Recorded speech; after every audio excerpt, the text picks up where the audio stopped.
Welcome back to another episode of Kyle's Gear. So today I'm bringing you the review of the $3.87 Ozark Trail Walmart knife. So just to recap, I found this in kind of like the great budget gifts for him section of Walmart when you first walk into at least my local Walmart. And yeah, it's a little $4 knife. If you want to see the unboxing, I'm going to leave it in an annotation right here. Go ahead and click that. That's just a quick little overview and what it looks like in the package if you're looking for it at Walmart. So, like I was saying before, it is about a 4-inch stainless steel blade. The actual type of steel is unknown. It has a G10 handle with these this texturing to keep more grip. Right hand tip down carry pocket clip. There is a flipper, which takes a little bit of getting used to click it. Most of the time you need a flick of the wrist, and a thumb stud to open it. The pivot is adjustable, and all the hardware on the knife is polished. Everything except the blade. The blade itself is not finished at all. It looks kind of stonewashed, but if you have the blade and you look closely, you can actually still see the machining marks and things like that. And I'm guessing that's just so to keep the manufacturing costs down, which is why they can sell this knife for $4. So it is a liner lock. Let me show you how far that engages here. There we go. Just enough. Engages pretty decently. As far as blade play goes, a little bit of side to side. The tiniest amount of up and down if you're really nitpicky about it. But it's really not that bad for $4. Like I was saying with the flipper, it's a little hard to get it. I kind of got it there to open without flicking your wrist. Just needs a little bit more and boom. As far as the thumb stud goes, pretty easy. Boom. Yeah. And the edge I did have to sharpen with my Lansky. The stock factory edge was at about a 20 degree. And the reason I had to do that is because out of the box, if you watch my unboxing video, it had a little bit of issue actually cutting open its own box. I was actually using that as a quick cut test. And once I did polish up the edge and kind of straighten it out, it performs great for what it is. Now it is a stainless steel blade.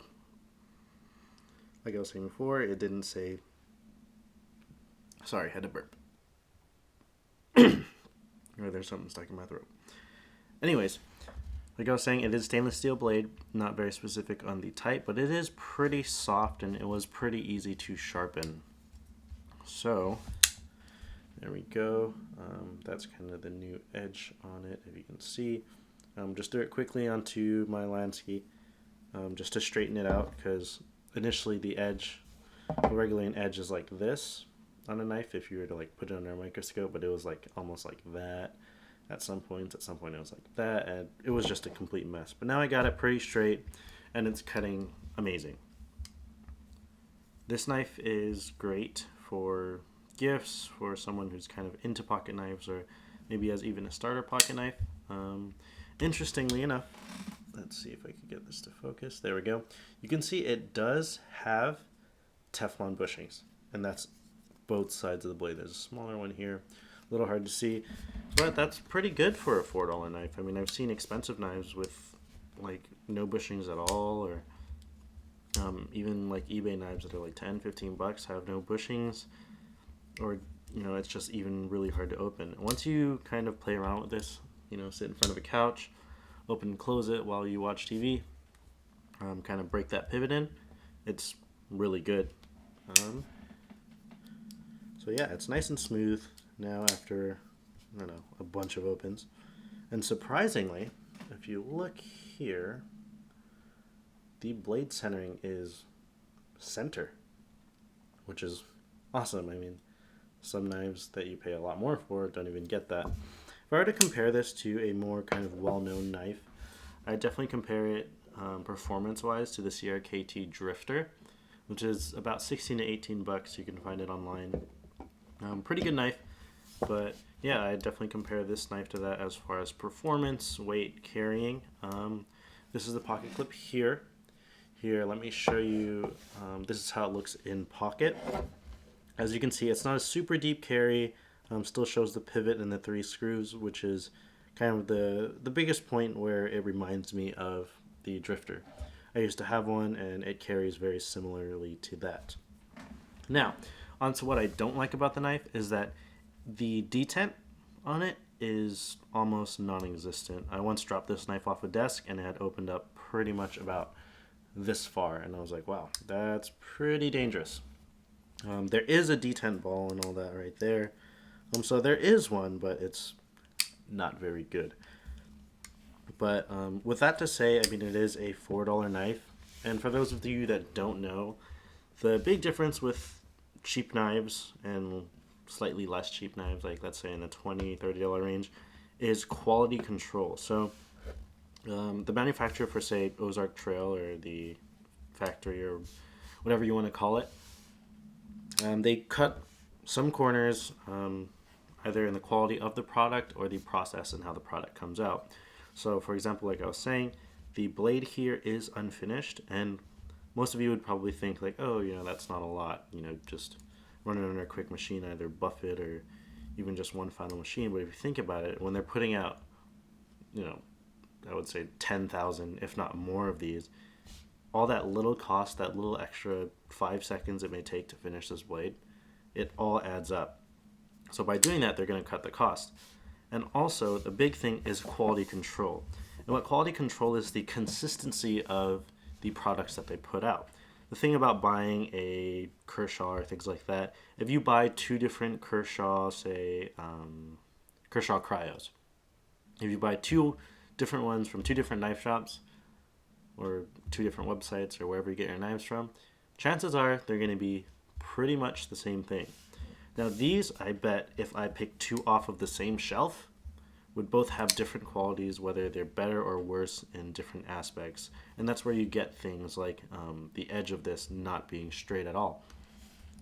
And the reason that is that, say, for example, like a big companies like, say, Kershaw or Spyderco, if something comes off the factory line, and whether it's checked by a person or a machine, if something's just out of tolerance, whether like the blade shape is slightly off, or there's a little dimple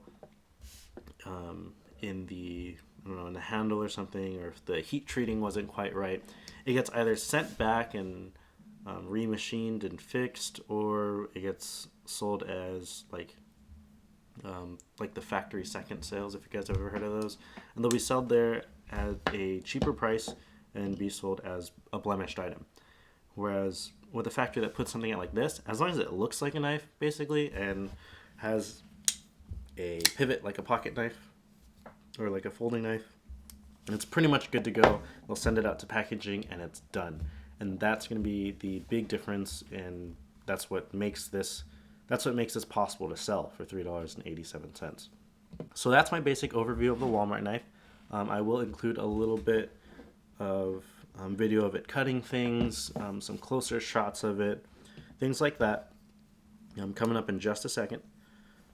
Thank you for watching. This is Kyle's Gear once again. I am trying out a new camera angle. I know you guys didn't like kind of how my last video was shot.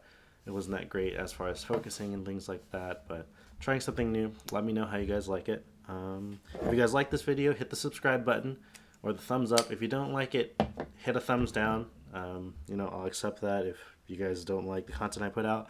But, you know, if you're willing to put 20, 30 seconds of your time, 30 seconds of your time out, let me know what you didn't like about the video. I'm going to definitely try to kind of play around with my format, with my camera angles and things like that. Definitely just to put out content that you guys like. I love sharing kind of my gear with you guys. I'm still working on more videos and more reviews and things like that. So let me know what you guys like, and you know, I'll kind of adjust my format, my little formula for that. And yeah, thank you so much for watching, and Hope you guys have a great day or night or whatever time you're watching this at. Thanks.